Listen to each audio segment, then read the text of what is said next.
Welcome to the Grace and Grit podcast, made for women who want their healthiest years to be ahead of them, not behind them.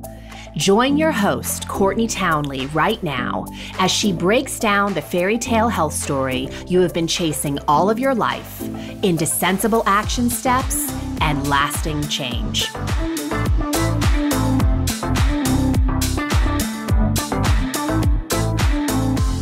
Hello, my friends, and welcome to the Grace and Grit podcast. This is your host, Courtney Townley. As always, I am delighted that you decided to join me today, and I have a very special treat in store for you today. You know, one of the big tenets that we are constantly talking about and advocating for here on the Grace and Grit show is that you can restore health and well-being at any age and stage of life. And my guests today are remarkable examples of that. So I have the privilege today of sitting down with Joan and Michelle McDonald. A lot of you listening probably know who Joan McDonald is. You probably know who her daughter is. You may know Joan better as @TrainWithJoan on Instagram. Joan McDonald is a 75-year-old Instagram influencer who has undergone a remarkable transformation in the past 5 years. She was on medication for high blood pressure and acid reflux. She had terrible edema in her ankles. Her arthritis was extremely painful. She struggled to get up and down stairs. And Joan knew that if she continued on the unhealthy path that she was on, it might mean more health issues and more medications and force her into living in a nursing home. But with the help of her incredible daughter, Michelle, and the Wonder Woman community that Michelle has built, Joan was able to do much more than change her journey. She was able to help other people on theirs. She has such an amazing story, and her daughter together have so much incredible, insightful information to share with women who are on the precipice of changing their own life. So in this episode, I am sitting down to chat with both of them about a lot of things that are often overlooked along the path to making meaningful change. Things like having compelling reasons for staying the course, learning how to infuse joy into the change process, letting go of beliefs that no longer serve you, and of course, developing ones that do, relying on discipline when motivation wanes, learning how to celebrate wins and finding community to support you, and so much more. This interview is chock full of goodness.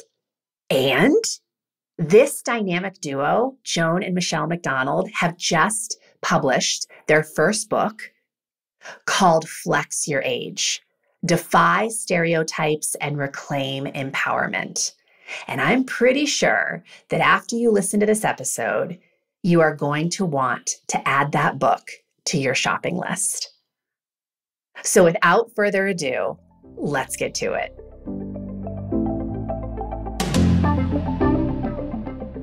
All right. Hello, ladies, and welcome to the Grace and Grit podcast. Thank you so much for taking the time to be here.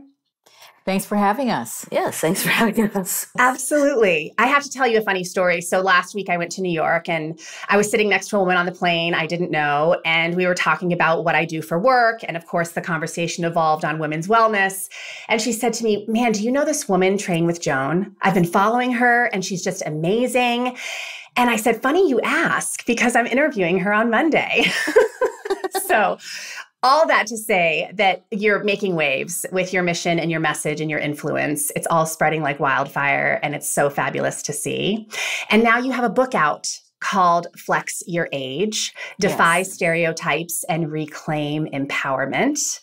And After reading this book, I felt like it was such a great introduction to the two of you and how you came into the work and what your work is all about. So I highly encourage anyone listening to this interview today, if you love what you hear, which I'm sure you will, go out and buy this book.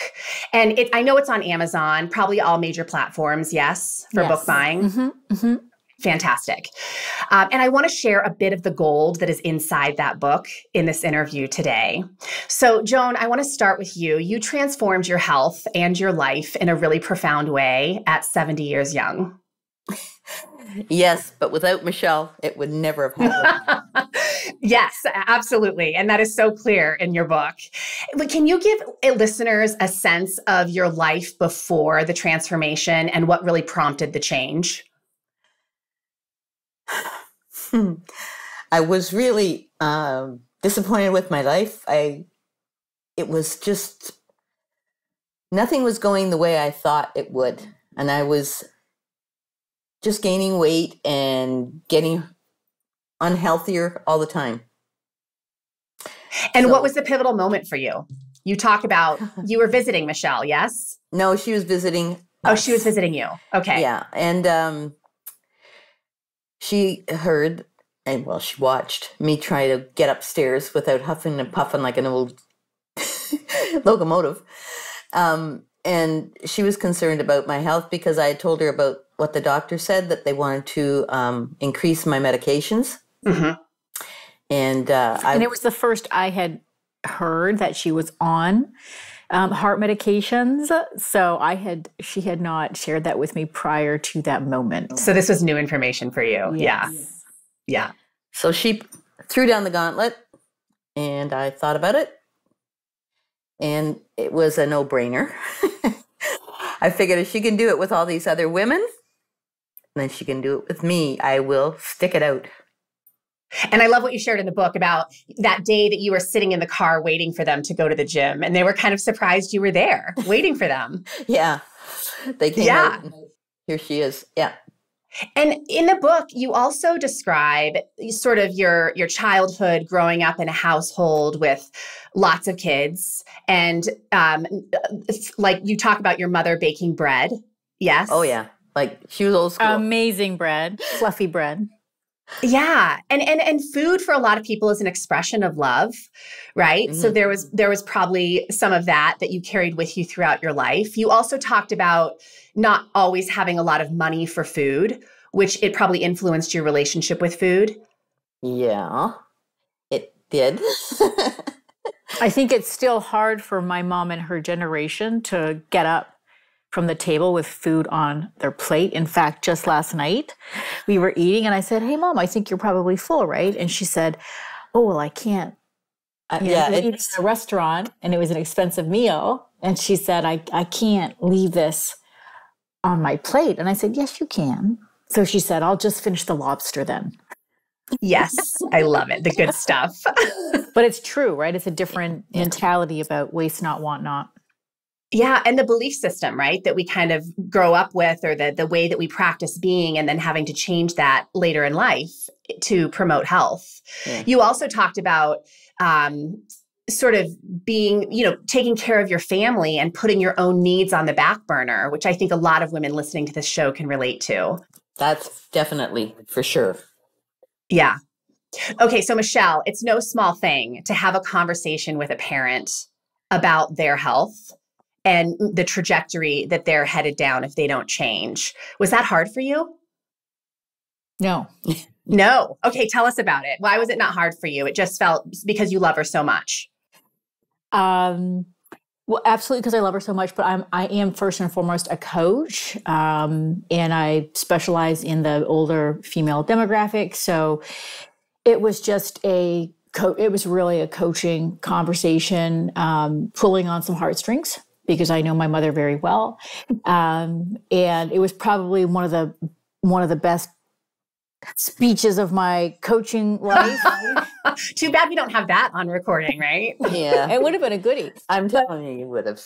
There were lots of tears in all of that. But a lot of people ask, how can I get my my parent into all of this. And usually the best practice is just what I call a sideways approach. So, leave a book, on the counter, or just be very joyful about what it is you're doing, so it sparks interest, but usually a sideways approach. But with my mother, I've been I had already been in fitness for a very long time with my husband, who Mom really adores. And the sideways approach, she would come to the gym and she would join in with some of our food, and she would even offer to cook us, steak and asparagus, that sort of thing. But the sideways approach wasn't working. And the medication was a huge red alarm to me, as well as her obesity. Again, as a coach, I know once the waist gets over 35 inches, and hers was 39, there's a sharp increase in cardiovascular disease negative outcomes. So the clock is really ticking. I mean, she's in her 70s. She's in that high risk category. The doctor's increasing her medication. She's having visible trouble now just breathing and moving. So it was really a coaching call versus a kid talking to their parent. So I went in there with all my guns. Yes. And was this the first conversation you'd had with her? Yeah. An in-depth one, yeah. We kind of skirted around everything. She was always nice to me. And now I look back on it and I think, wow, it's a wonder you didn't say something that, my God, you're awful fat. But she's not like that, so. I mean, Mom looks back now and she doesn't even she can't remember being that way. So Mom will always say, like, I don't remember being that way, like, which is a very common reaction. But it was not the first. It was the first time I had a coaching call like that with her. Like I said, I prefer the sideways approach, and giving advice when it's not solicited is never a good idea, right? Family is usually a hard one. Because it's hard to accept advice from family. It's just notoriously hard. That's family dynamics for you. And then thirdly, so, unsolicited advice is never a good idea. Giving advice to family members is, not often a good idea. And then thirdly, when somebody's not ready for that change themselves, when they're not asking for that help and ready, self-motivated, as much as you might want a positive outcome for somebody else, the person has to want it. They have to, be ready. And we know these things. Of course. Absolutely. Well, one of the things I loved so much about your book is that you really do a beautiful job emphasizing that transformation is so much bigger than what happens physically. Right? The physical beingness, of course, is a part of it, and you feel better and you have more energy.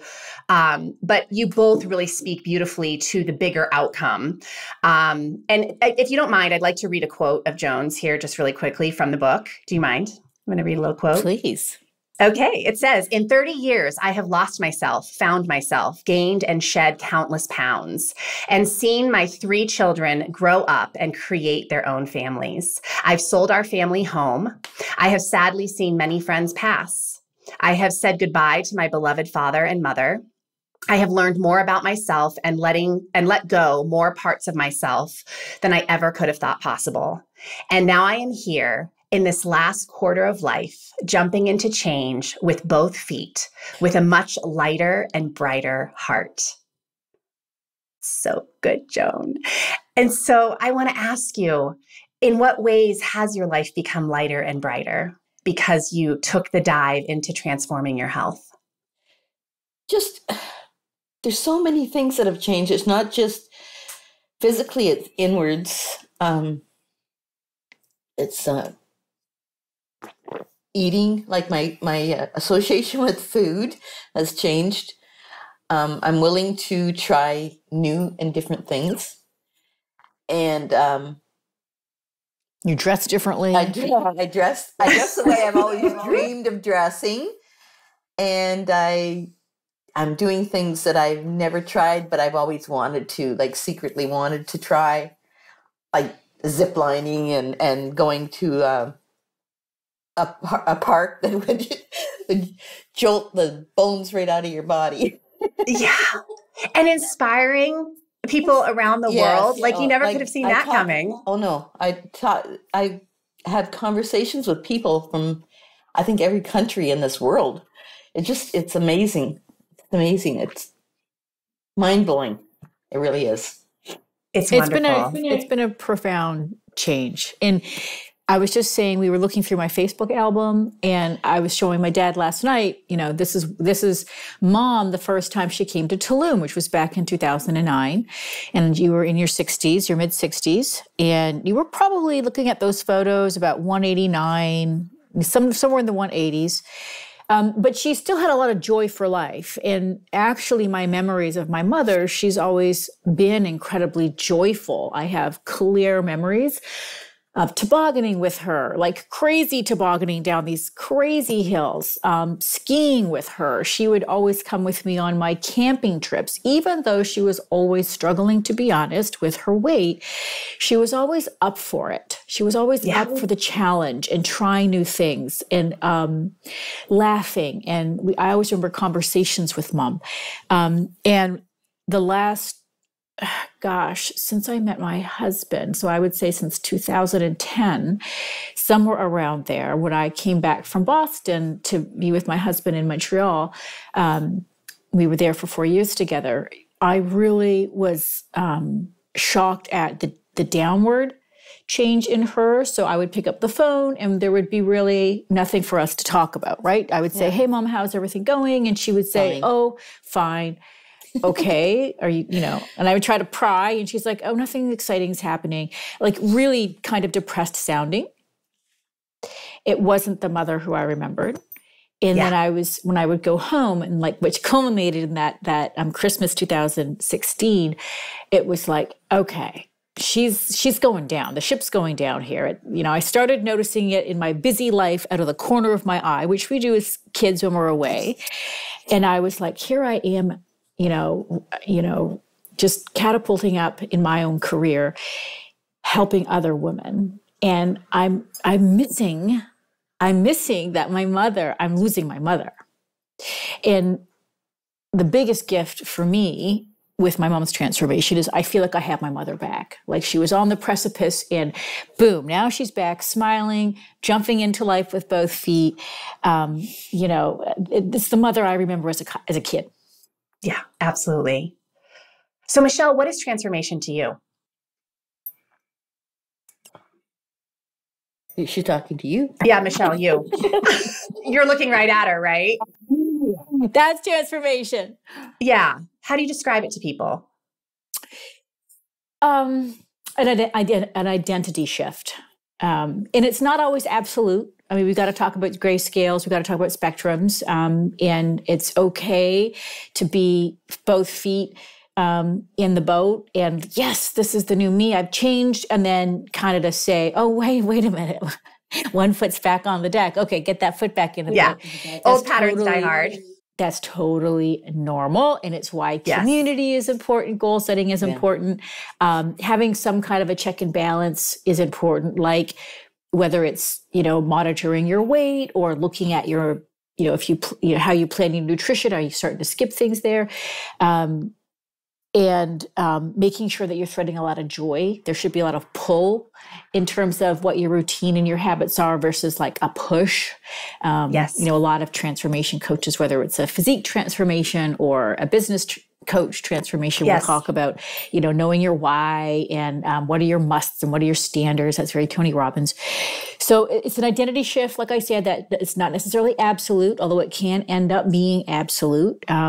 But you have to become a different person. So you have to let go of the person you used to be and create space for this new person to enter the room that you want to now identify yourself as. I am her. I am this woman and I want what she wants. I'm going to do what she would want to do. I'm really going to immerse myself in this new identity. And once that switch happens, there's no battle anymore. You're not fighting. It doesn't mean the work's not hard. The work is still hard, but you're not fighting yourself to get on the mat anymore. You're on the mat doing the next level kind of work, right? The work on getting better. You're no longer battling your shadow self. Yeah. One of my favorite quotes is by James Clear, and he talks about how true change is identity change, right? True behavior change is identity change.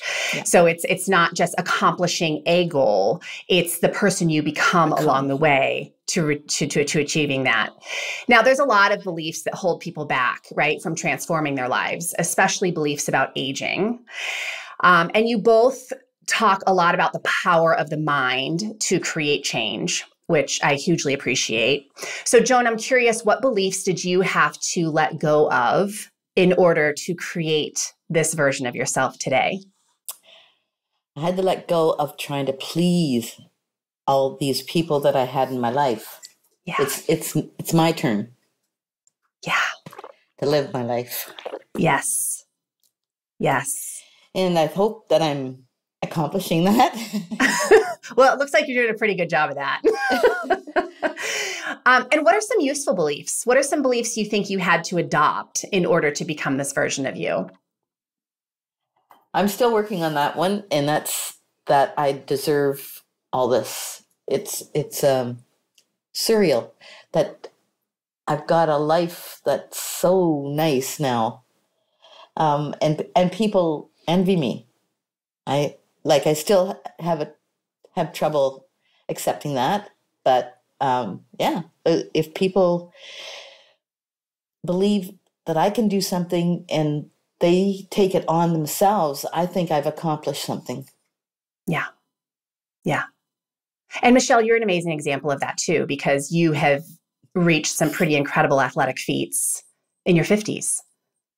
Can you talk a little bit about that?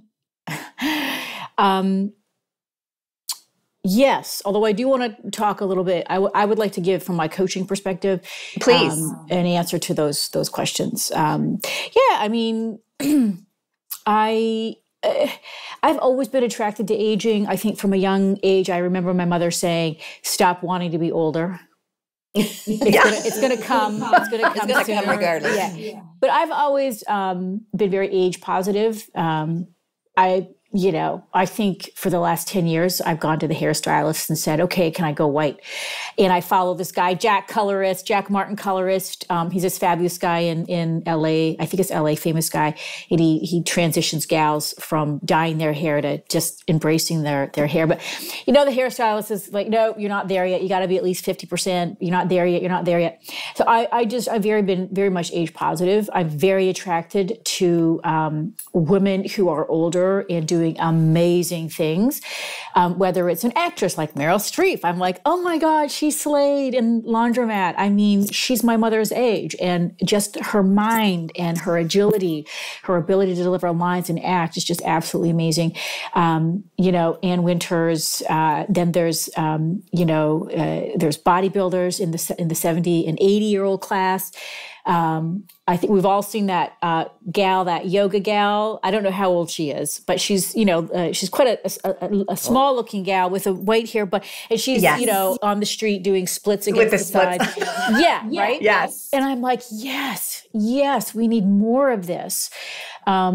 So I'm just trying to add my share, to the pile, my share of, little triumphs to the pile. And just, if the more of us can keep just spreading that message that, hey, it's not over, and habits are everything, and mindset's everything, and let's just keep pushing back on that ceiling, which a lot of time is something that we ourselves perpetuate. And I wanted to layer that in with, what are beliefs that you have to get rid of. And I love my mom, but when she says,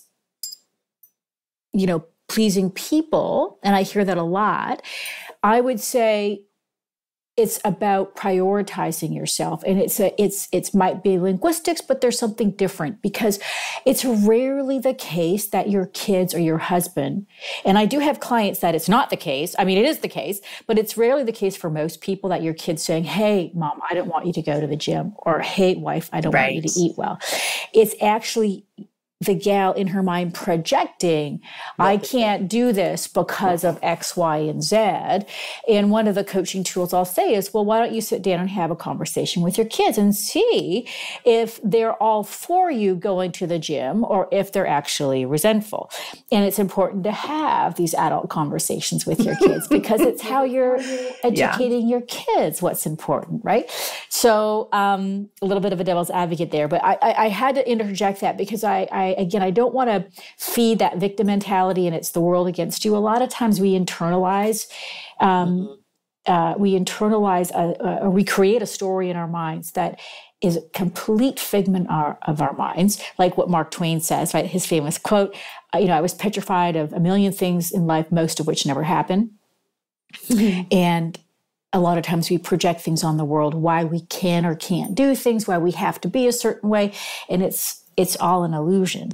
And it's really about us believing in ourselves, really understanding and knowing ourselves, and then going for it, whatever it means for each of us. So, and I love what you said there about sitting down and just having a conversation. So you don't have to make assumptions because that's what we're doing a lot of times is making assumptions about how other people are thinking or what they're expecting. And when we just ask, then we have data. Right? Data over drama.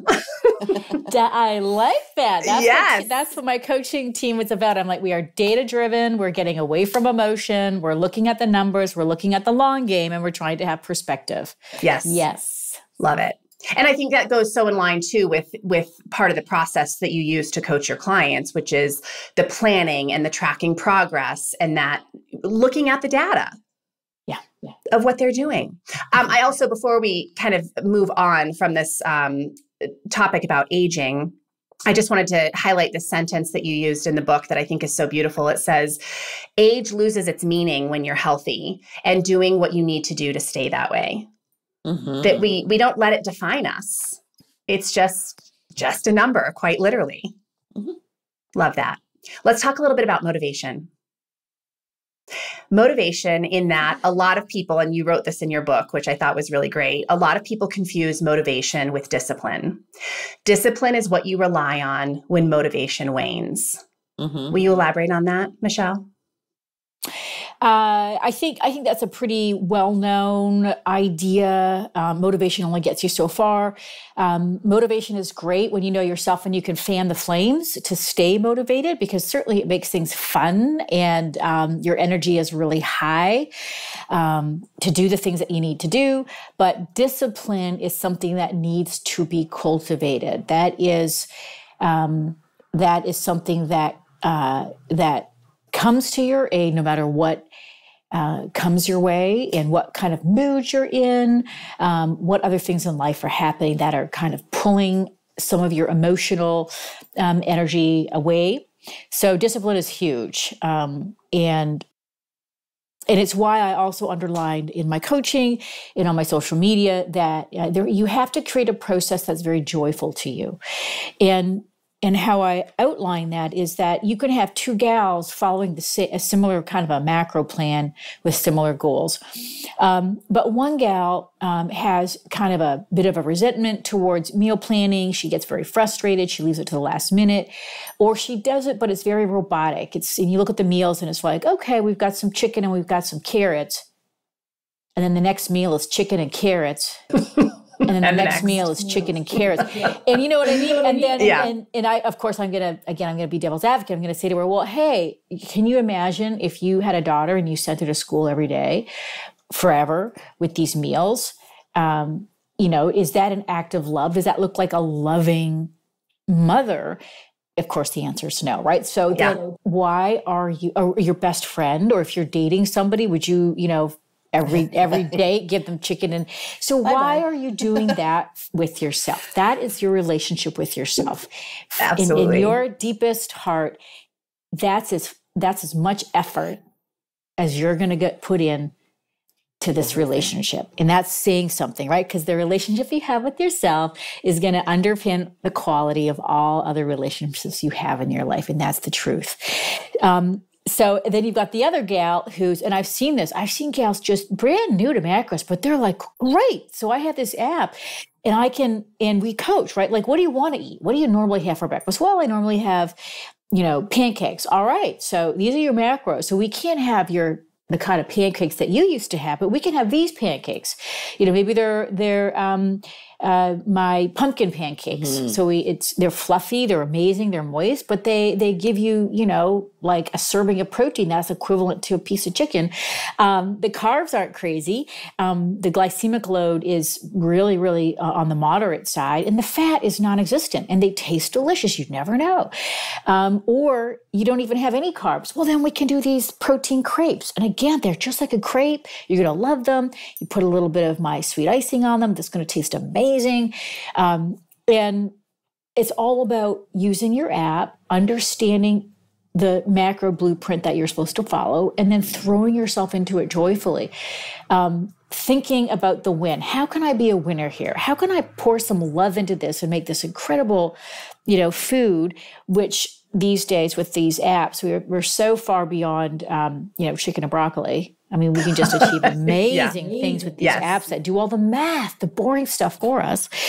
And so they'll just have different outcomes long-term, maybe not short-term. Maybe short-term, they both lose 20 pounds and they both, get strong. But long-term, of course, the second gal is going to be just continuing to go up, up, up, up, because there's so much joy in her process that it's never something she has to abandon. It's never something that she wants to give up and just go back to eating like a normal person, right? Again, that identity shift wasn't really there, right? You didn't really cultivate a new identity. You didn't really invest in that relationship with yourself that was nourishing and loving and wise. And so your long game is going to hurt. I remember reading an article by Yanni Friedhoff years ago, an obesity researcher.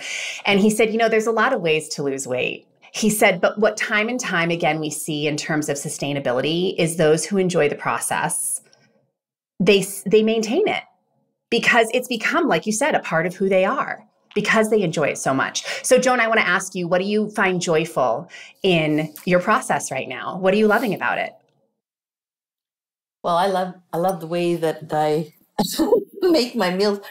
I'm kind of a lazy cook where it comes down to that. I love my one bowl. Like I pick things that can go together and put it in one bowl. Like it could be 4 items. Like you've got your protein, bit of carbs, your vegetables especially. I love the vegetables. I've never been picky about them. And it's just getting the numbers in there and having it one bowl. And taste good. And I enjoy, it tastes delicious. I love them. Yeah. It's not a hardship, let me tell you. And I think this is, Michelle, I mean, you have a very unique perspective, I think, from the food component, in that you have a background in culinary school. Yeah, which is huge. I went to the Natural Gourmet Institute. It was run by a really great lady called Anne-Marie Coleman. Okay. And she was really a leader in, I'll call it alternative cookery. So a lot of the graduates from my school would end up with private placements in homes that needed a chef because somebody in there was a celiac or had unique needs, or they would go and open a restaurant. A lot of the graduates became really well known in the raw food world and vegetarian world and all of that. My interest wasn't for vegetarianism or anything like that, but I really wanted to be educated in a school where where the motto was, let food be thy medicine and let medicine be thy food, right? That comes from Hippocrates. And that's something that I coach myself when I'm looking at my clients' macros, and they might be hitting their macros, but there might be, almost no vegetables. And I'm going to go in there and I'm going to say, okay, right, we're hitting our macros, but we have to, again, play the long game. If you want to optimize your genetic potential, which is, again, one of the things I push, right? Not just being a number on the scale. Well, we've got to invest more effort. We've got to put the nutrition in our bodies that's allowing cellular regeneration, a positive expression of your DNA, and all of those good things. Your hair, your skin, your nails, like those pretty things. We've got to see the colors of the rainbow. We've got to see those phytonutrients in your diet. So, yeah, I went to culinary school for that reason. And my mom's family has a huge history of inflammatory disease. Mm-hmm. So I think on both sides, on both sides, but particularly your side, cysts. All the women in my mom's family have had their hysterectomy, cancers, CVD, kidney disease, cardiovascular disease. And so I was aware at I think 30 is young. So I was aware at a young age that even though I was really enjoying life and things were going really great, that aging is a reality, and you can choose what that reality looks like by the things that you're doing in your 30s and 40s. So I started doing yoga. I decided to go to culinary school, learn more about how to turn healthy food into things that were delicious. And then bodybuilding was a big game changer for me because it really was bodybuilding is incredible in terms of their actually structure for having these great health outcomes. Yeah. It's so interesting because it seems like you really understood the long game at a very young age, which is a huge blessing, because I do find a lot of people, we tend to be we want the immediate gratification. And I know something that I read in your book that I loved so much is you talked about the very first cohort of women you took through your program, and that they didn't really start experiencing results until the 3-month mark, right? In terms of like their transformation that they could visibly see. And so my question to you is, how do you coach a woman in the practice of patience, right? To stay in process when she's so itching to see the results? And Joan, maybe you can speak to this too in your own process. Oh yeah, you don't really notice anything at the beginning, but I'm so glad that Michelle said, take the photos, take the measurements, and the scale is just a tool. It's not the be all and end all of everything, because you can stand on the scales and not see a difference, but with your measurements, you will see a difference. And especially with the photos. It's a must. Everyone should be doing it. So it's having multiple ways of tracking progress, not just hyper-focusing on one. That's is right. what I hear in that. Yeah. Yeah. So first I'm going to say it wasn't that it took 3 months to see a result. It was at the 3-month mark that I realized, oh my God, it's really working. Yeah, because it was my first time. It was online and I was very skeptical. How is this going to work? Like, how are people going to stay disciplined? I'm not with them, Yes. What's their training going to be like? I mean, now we have an app and they can load videos. But when I first started, it was, I would send a PDF and I'd find some video links if I could, how an exercise should be done, and hope that they would follow it. But it was very different in the old dark ages of online coaching back in 2000 and whatever, 12. Was. Yeah.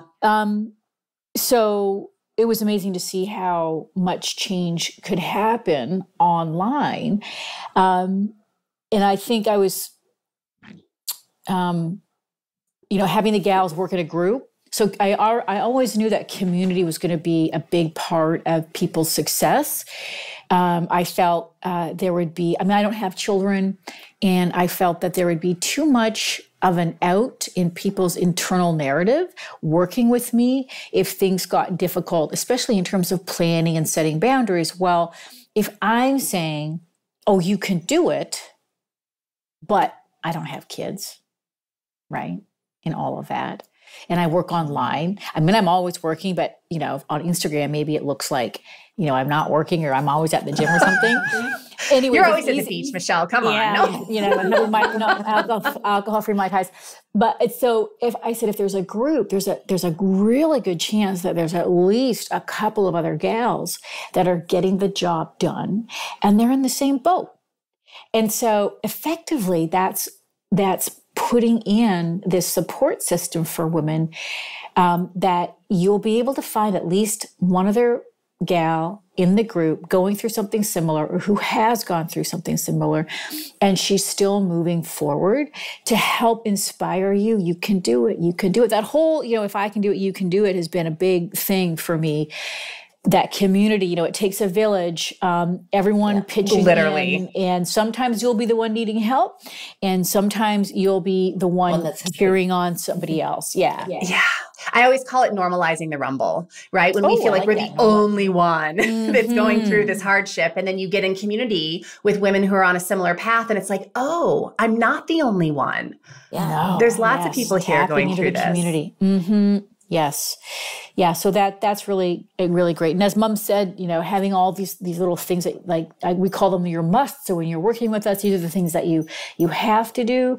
And it's there like a guardrail to keep you on the road, when your motivation lags. Right. So even though you don't feel like it, you have to do this thing. And so they do it. And it's like bumpers that pushes you back on. Yeah, exactly. And that's how the discipline is created. Yeah. Beautiful. All right. I know we want to do a hard stop here. So I want to ask you this question about, so obviously my podcast is called Grace and Grit. And these are two qualities that I'm always talking about women with, because I really believe we need both in order to achieve greatness in our life. And I would love for both of you to share, number one, how you define those terms, grace and grit. How do you think of them? And how have they served your life to getting you to where you are? I think if I didn't have grit, I would have opted out long ago. Yeah. No, truly, because you have to kind of make a commitment to yourself. Like make a promise and keep that promise. You don't want to be falling down and letting other people, hey, she can't do it. I can do it. I'll do it come hell or high water. It's and that's where confidence comes from, right? Like you keep promises to yourself and you start to grow confidence in yourself. Yeah, I did grow a lot of confidence in myself. I think there are still times when it hits you like, oh, maybe I'm not doing something that I should be doing.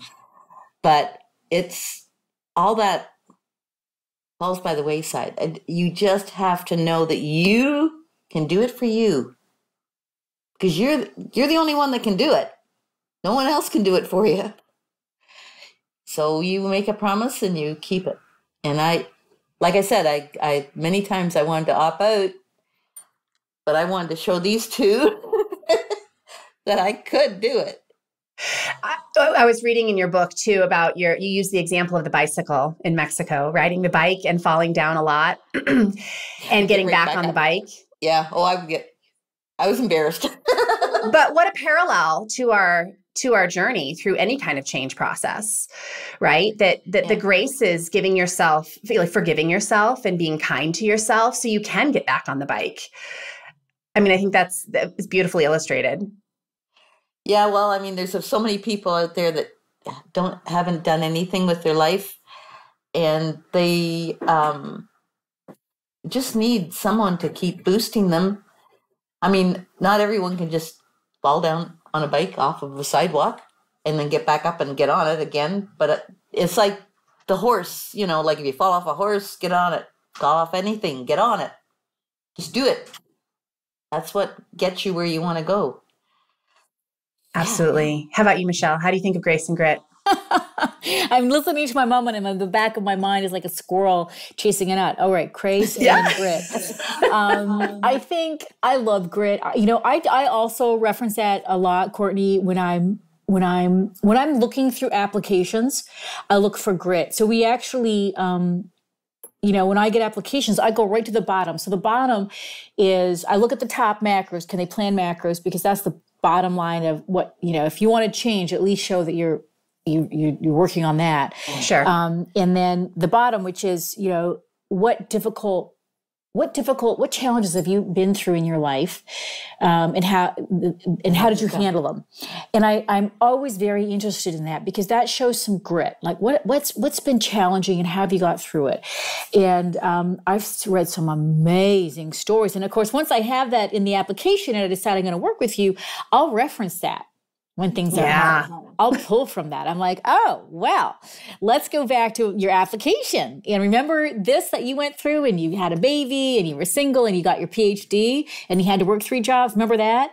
So this is nothing. I mean, you have the skill set to do what we're asking you to do, right? So it's just overcoming that resistance. You got to let go of that woman that doesn't want, that tells you can't do this because she's not real and she's holding you back from what you want to achieve. So grit's it's a very attractive character trait. And again, you want to cultivate that.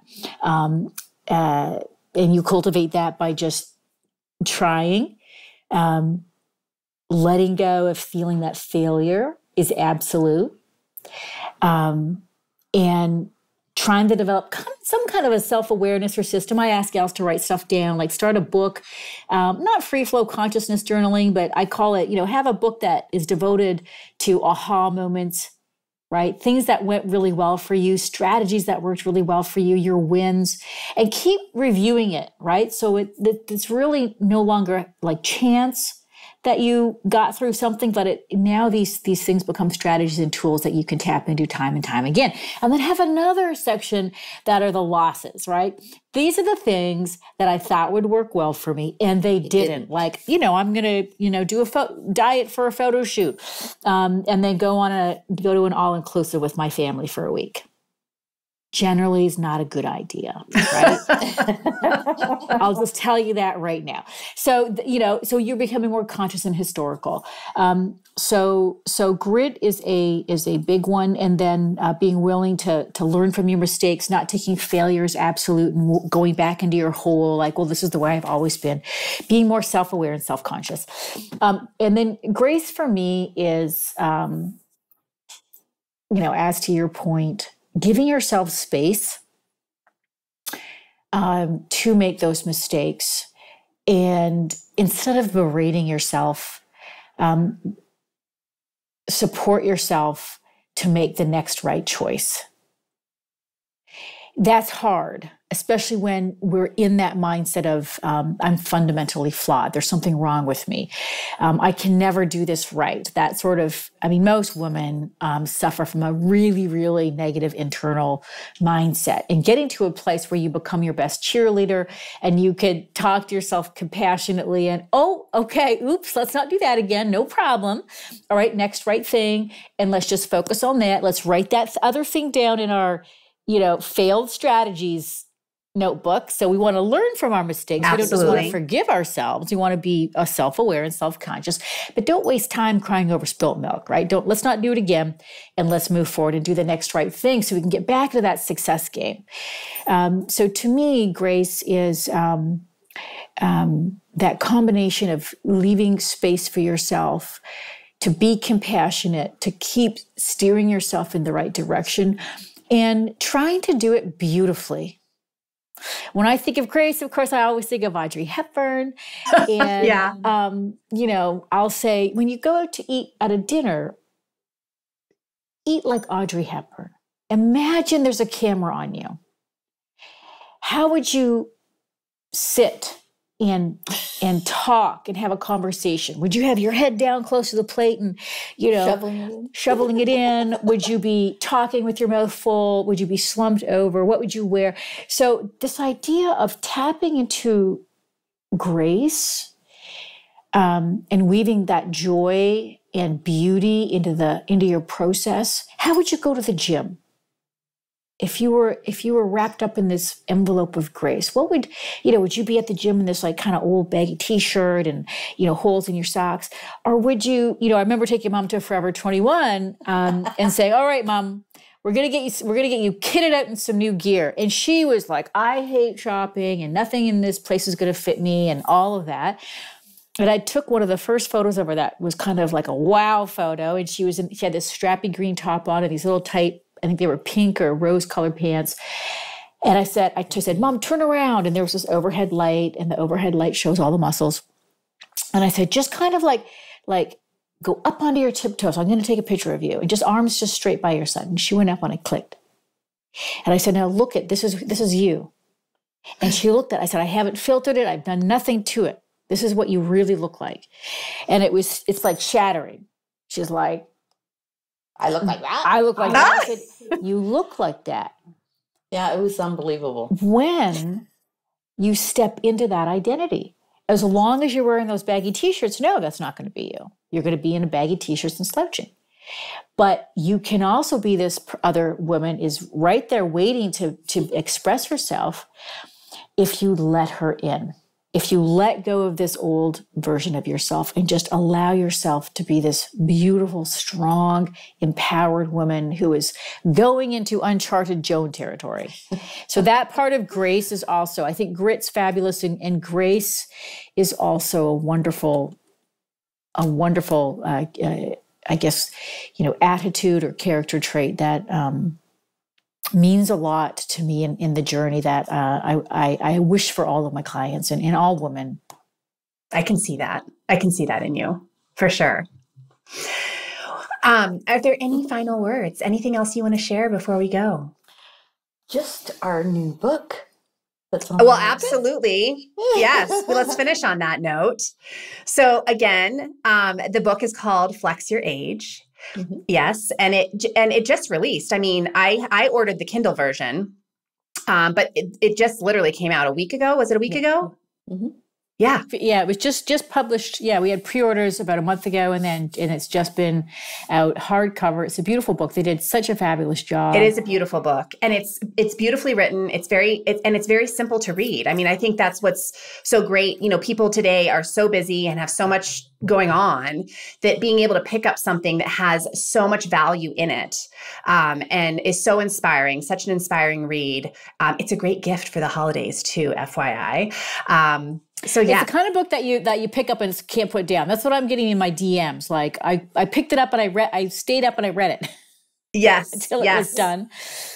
It's a great read. I think I would say too. I mean, the book is beautiful. I love that book. I think it will really light a lot of candles, which was our intent. We put a lot of anecdotes too from interviews from clients. Yeah, like Mom, who just had incredible transformations, and their transformations are ongoing. So there's going to be someone in there that maybe has a story similar to you, whoever's reading that book, that you can relate to. And then also to follow us on the gram. So there's, of course, Train with Joan, which I think a lot of your followers will already know, Mom, and also our coaching brand, The Wonder Woman Official, because we do send out a lot of free information. We're quite full, unfortunately, and we're working hard to try to, create different educational platforms that we can access more people. Yes. Yeah. But in the meantime, until that's going, we do give out a lot of great free information. We have a macros mastery book where we break down macros and give you case studies. And again, you'll find something in there that you can relate to and get you started on macros. And we showcase a lot of clients and we really encourage our clients to tell their story. So again, because community is everything. And we know from COVID that you can create a very robust virtual community if you invest in it. And our gals are wonderful gals, so you can follow them and ask them questions and they'll answer you. And all body types, all ages, all starting points. So you're going to find someone or several gals that you can identify with and will help you when times are tough to tell yourself, just keep going. Yeah. And I'll put, just for the listener, if those of you who are listening, I'll put all the links on our page so you'll be able to easily access all of that, including the link to buy the book. So I'd like to just kind of wrap this up with a quote from Michelle, which is, "No one is going to hand you your greatness." I just thought that was so powerful, and it's so true. It's so simple, but so powerful. And I think that both of you are such beautiful examples of stepping into your greatness. So thank you for doing what you do in the world. And I am cheering you on all the way. Thank you so much, Courtney, for having us. Yeah. Absolutely.